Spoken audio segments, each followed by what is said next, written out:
जय हिंद बच्चों। Math under 16 पे आप सभी बच्चों का स्वागत है। बच्चों आज हम कक्षा 10 की प्रश्नावली 6.1 के बारे में अध्ययन करेंगे। तो प्रश्नावली को स्टार्ट करने से पहले ये सभी बच्चों से निवेदन है कि मैथ अंडर 16 के चैनल को आप सभी बच्चों को सब्सक्राइब कर लेना है, शेयर करना, लाइक और कमेंट करना, जो बेल आइकन वाला घंटा है उसे अवश्य प्रेस करना है ताकि आने वाला नोटिफिकेशन सबसे पहले आप प्राप्त कर सके और क्लास का आनंद उठा सके। तो चलो बच्चों अब क्लास को स्टार्ट करते हैं, तो सभी बोर्ड की तरफ ध्यान देंगे। तो देखिए पहले क्वेश्चन पढ़ते हैं। कोष्टकों में दिए गए शब्दों में से सही शब्दों का प्रयोग करते हुए रिक्त स्थानों को भरिए। हमें कुछ प्रश्न दिए गए, उसमें कुछ खाली स्थान है और उनको क्या करना, हमें भरना है, सही बताना कि इसमें क्या आएगा। तो आप देखिए सभी वर्त होते हैं, कहने का अर्थ कि सभी वर्त क्या होते हैं, सर्वांग होते हैं या समरूप होते हैं, ये बताना है। क्वेश्चन में लिखा है कि सर्वांग होते हैं, समरूप होते हैं। तो बच्चों ये तो पहली बात हुई कि क्या होते हैं, समरूप होते हैं। क्या आएगा इस क्वेश्चन में, तो हम लिख सकते हैं क्या आएगा, समरूप। अब आप पूछोगे कि सर समरूप ही क्यों होता है, सर्वांग क्यों नहीं। तो मैंने आपको पिछली क्लास में अच्छे से समझा दिया कि समरूप कब होता है, सर्वांग कब होता है। तो फिर भी आपको मैं बता दूं, जैसे देखिए मैंने यहाँ क्या किया है कि देखिए मैं बना रहा हूं, यहाँ पे वर्त बनाता हूं, देखो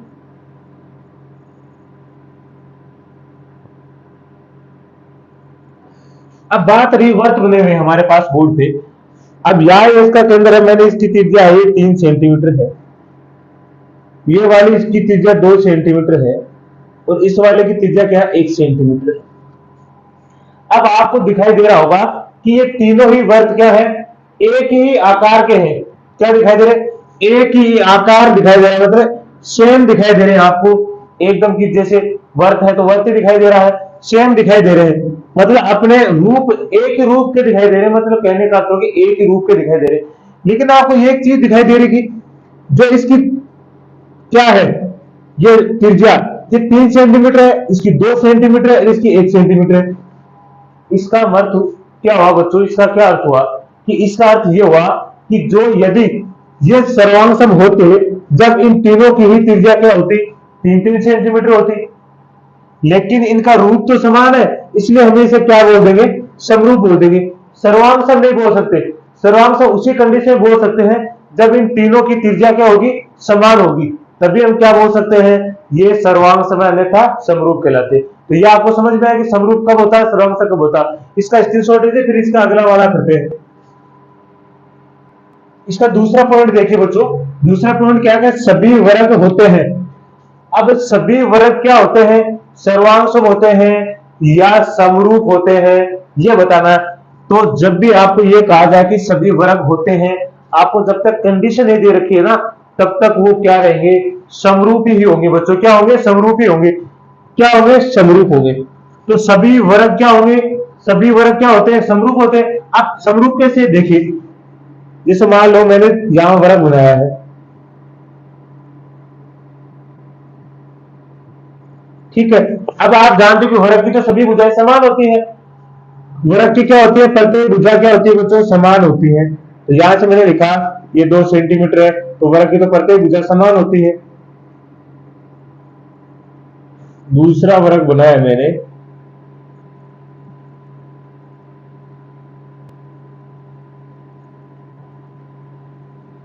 मैंने लिखा 1 सेंटीमीटर, 1 सेंटीमीटर, 1 सेंटीमीटर, 1 सेंटीमीटर, ठीक है। अब आप देख रहे होंगे कि ये रूप तो इन दोनों का समान दिखाई दे रहा है, क्या दिखाई दे रहा है, रूप तो समान दिखाई दे रहा है, लेकिन आप दिखाई दे रहे हो कि इसकी लंबाई चौड़ाई में फर्क दिखाई दे रहा है। क्या का, ये 2 सेंटीमीटर का और ये 1 सेंटीमीटर का, इसका मतलब इनकी भुजाएं तो समान नहीं है। क्या नहीं है, समान नहीं है। लेकिन याद देखिए समरूप, समरूप होने की क्या कंडीशन होती है कि उनका रूप समान होना चाहिए। दूसरी बात ये होती है कि उनकी भुजाओं का अनुपात क्या होना चाहिए, बराबर होना चाहिए, होना चाहिए। अब इनका रूप समान है और भुजाओं का अनुपात भी क्या है, समान दिखाई दे रहा है आपको।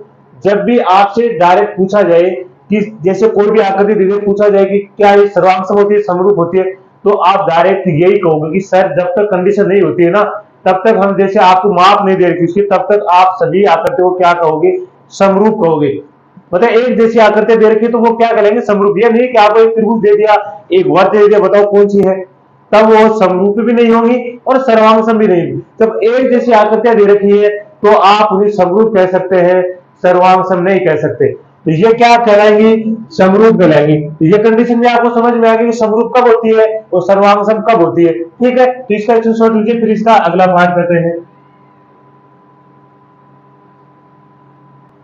चलिए तो बच्चों इसका तीसरा पार्ट देखिए क्या लिखा है। सभी त्रिभुज समरूप होते हैं जब वो समद्विबाहु होंगे या समबाहु होंगे। ये बताना कि कब त्रिभुज समरूप होते हैं, जब वो क्या क्या हो सकते हैं, या तो समद्विबाहु त्रिभुज होगा तब समरूप होंगे, या समबाहु त्रिभुज होगा तब समरूप होंगे। तो इस कंडीशन में आप लिखोगे क्या? समबाहु। जब समबाहु त्रिभुज होंगे तो उस वक्त क्या रहेंगे, वो सभी के सभी क्या होंगे? समरूप होंगे। अब समबाहु त्रिभुज की क्या कंडीशन होती है देखिए। समबाहु त्रिभुज क्यों बताया मैंने? क्योंकि समबाहु, सम का मतलब समान, भाव की मतलब भुजा, उसकी सभी भुजाएं समान। जैसे इसकी ये सभी भुजाएं क्या होती है? समान होती है। अब चाहे वो त्रिभुज छोटा या बड़ा हो, समबाहु है तो उसकी सभी भुजाएं तो समान ही होंगी। एक त्रिभुज ये ले लिया मैंने, सभी भुजाएं समान। अब समबाहु त्रिभुज क्यों हम बताते हैं कि समबाहु त्रिभुज क्यों समरूप होता है?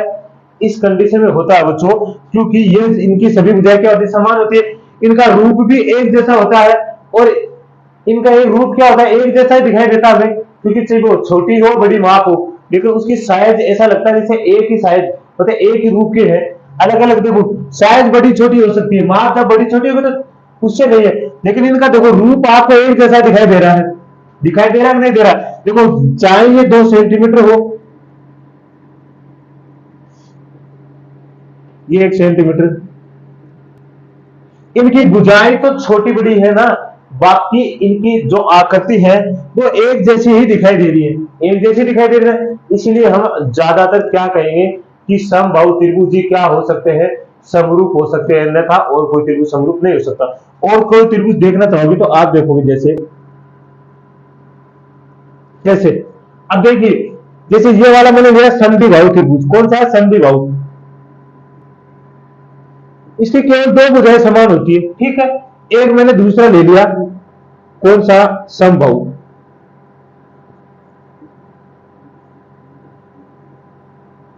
लेकिन एक इसकी तो सभी भुजाएं समान होती हैं, ये तो एक जैसे के दिखाई नहीं दे रहे हैं। अरे क्या बच्चों, ये एक जैसा रूप दिखाई दे रहा? नहीं, इसकी तो ये भुजा तो अलग है, तो एक जैसा रूप दिखाई नहीं दे रहा इनका। इनकी भुजाएं समान नहीं है, भुजाएं समान नहीं, भुजाएं छोड़ो आप, भुजा तो तब समान होगी जब सर्वांश होगा।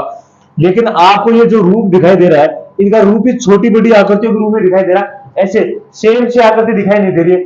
तो एक तो समद्विबाहु त्रिभुज और एक क्या? समबाहु।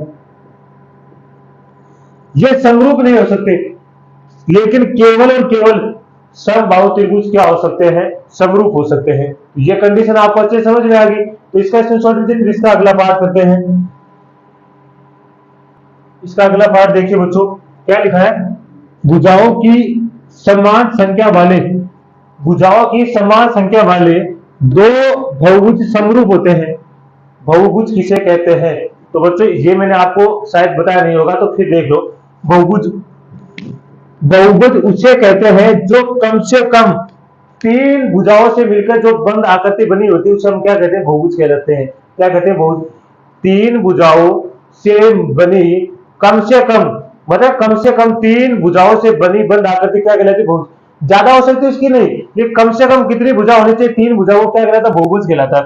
अब देखो, भुजाओं की समान संख्या वाले दो बहुभुज समरूप होते हैं यदि, पहली कंडीशन है उनके संगत कोण। मैंने आपको बताया था कि कब त्रिभुज समरूप हो सकते हैं और कब सर्वांगसम होते हैं, ये मैंने आपको बताया था। तो इसका मतलब उनके संगत कोण क्या होना चाहिए? बराबर होना चाहिए। क्या होना चाहिए बच्चों? बराबर। अगर उनके संगत कोण बराबर है तो वो समरूप हो सकते हैं। दूसरी बात, उनकी संगत भुजाएं, उनकी संगत भुजाएं क्या होनी चाहिए? समानुपाती होनी चाहिए। क्या होनी चाहिए? समानुपाती होनी चाहिए, तभी त्रिभुज क्या हो सकता है? समरूप हो सकता है। दो कंडीशन मैंने आपको लिखाई थी, मतलब आपको दो दो कंडीशन आपको मैंने बताई थी कि कब कब त्रिभुज क्या समरूप हो सकते हैं? जब उनकी संगत कोण क्या होने चाहिए? बराबर होने चाहिए, और उनकी भुजाओं का अनुपात, संगत भुजाओं का अनुपात क्या होना चाहिए? बराबर होना चाहिए, समानुपाती होना चाहिए। ठीक है, तो उनकी संगत भुजाओं क्या होनी चाहिए, समानुपाती होनी चाहिए। तो आपको पता चल गया, ये आप फिर बार बार आप सीख रहे हो इसे, पिछले क्लास में मैंने आपको डिटेल से बता दिया था, अब इसमें भी आप सीख रहे हो, तो इसका भी स्क्रीनशॉट है। फिर अगला क्वेश्चन करते हैं। चलो बच्चों अगला क्वेश्चन देखिए, क्वेश्चन नंबर 2 इसी प्रश्नावली का। निम्नलिखित युग्मों के दो दो भिन्न भिन्न उदाहरण दीजिए। हमें क्वेश्चन दिया गया नीचे, इसने कहा कि दो दो उदाहरण देगा। तो पहले पढ़िए, समरूप आकृतियां, आपको समरूप आकृतियों के दो दो उदाहरण देने हैं। तो देखिए पहले उदाहरण हम ले लेते हैं समरूप आकृति, जैसे त्रिभुज।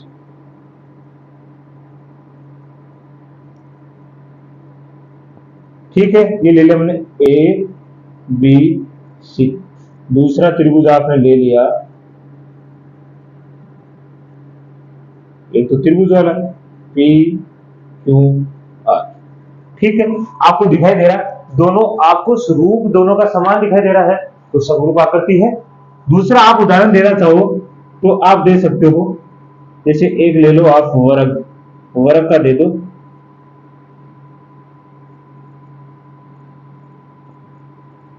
वर्ग थोड़ा, ये तो आयत सा बन गया, वर्ग ले लेते हैं ये वाला। ठीक है, एक इसे थोड़ा बड़ा ले लेते हैं,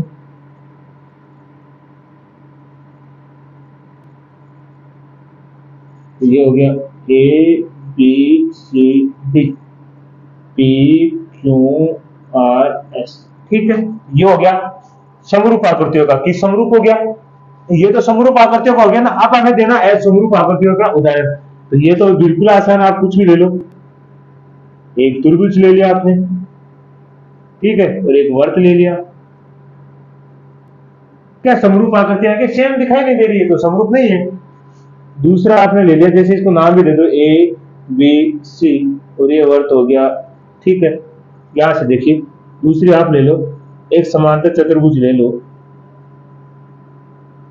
ये वाला हो गया ए बी सी डी, और एक आयत ले लो, जो जब पी क्यू आर एस। ये समरूप आकृति होगी और ये समरूप आकृति होगी। तो बस आकृतियां तो बनानी है, आपको ये थोड़ी कहा कि आप समरूप सिद्ध करो, वो करो, कुछ नहीं है, आकृतियां बना के देनी, हमने बना दी। तो आपको समझ में आया ना, इसका भी स्क्रीनशॉट, इस पर अगला क्वेश्चन करते हैं।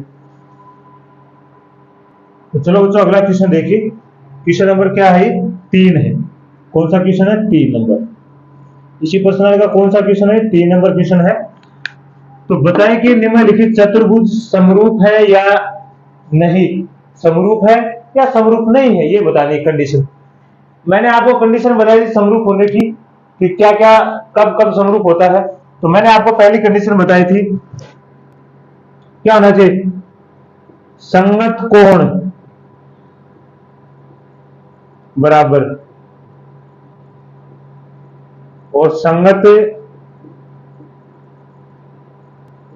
भुजाओं, संगत भुजाएं क्या होनी चाहिए, समानुपाती होनी चाहिए। संगत भुजाएं, या लिख सकते हैं संगत भुजाएं क्या होनी चाहिए, समानुपाती, समानुपाती हो। ये दो कंडीशन है। अब इन दोनों कंडीशन में चेक करेंगे क्या है। तो यहां से देखिए पहले कौन सी है, पी एस। देखो वैसे भी तो आपको दिखाई दे रहा होगा कि ये आकृति अलग अलग है, सेम आकृति नहीं है। ये तो समांतर चतुर्भुज है और ये की वर्ग है, तो वैसे भी ये तो नहीं है, वैसे भी ये समरूप आकृतियां तो नहीं है, क्योंकि रूप समान नहीं है। लेकिन फिर भी हम अपने चेक कर लेते हैं कि वास्तव में है कि नहीं। तो आपको पहले क्या लेना है, ये वाली आकृति, जैसे मैंने ले लिया पी एस, और इस वाली ये वाली होगी, ये कौन सी है, मैंने लिया डी ए।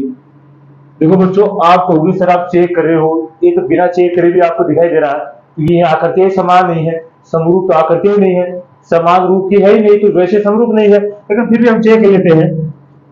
इसकी ये वाली होगी, अब ये वाली लोगे आप पी क्यू, तो ये वाली हो जाएगी ए बी। ठीक है, उसके बाद में जब ऊपर वाली लेते हो आप एस आर, तो इसकी ऊपर वाली हो जाएगी सी डी। इसकी ये वाली लेते हो आप आर क्यू, तो उसकी ये वाली हो जाएगी बी सी। चेक कर लो, ठीक है, चेक कर लेते हैं। पी एस कितना है 1.5, डी कितना है 3। ठीक है, इसका आगे आगे कौन है पी क्यू, ये रहा पी क्यू 1.5, नीचे इसका कितना है 3, एस आर, एस आर इसका कितना 1.5, इसका कितना है 3 सीडी, इसका कितना 1.5, इसका कितना है 3। तो आपको एक कंडीशन में देखिए तो आप इनका अनुपात तो क्या है, बराबरी है, अनुपात तो समानुपाती है, संगत बुझाएगा तो जो बुझाव का मान है वो तो समानुपाती है, ये कंडीशन तो लागू होगी, इस तक तो ये सही है, इस कंडीशन तो सही है, क्योंकि जो कंडीशन हमने दी है ये तो ये क्या कर रहा है, प्रूव कर रहा है कि ये बात तो सही है कि इनकी संगत बुझाएं तो समानुपाती है। लेकिन एक कंडीशन और है, क्या होने चाहिए, संगत कोण, वो देखिए जरा, इसका कोण तो हमें पता ही नहीं कितने का है, क्या आपको पता है इसका कोण कितने का है, लेकिन इस वर्ग का कोण तो 90 डिग्री का होता है, क्या होता है 90 डिग्री, ये फिक्स है, वर्ग का कोण तो 90 डिग्री होता है, इसे हम बिल्कुल कम नहीं कर सकते, वर्ग तो फिक्स है कि 90 डिग्री ही होता है। तो इसका मतलब आप देख लो ये वाला, इनके संगत कोण क्या नहीं है, बराबर नहीं है, और संगत कोण बराबर नहीं है, एक भी कंडीशन अगर मान्य नहीं होती है, लागू नहीं होती है, तो वो समरूप आकृतियां नहीं कहलाएंगी।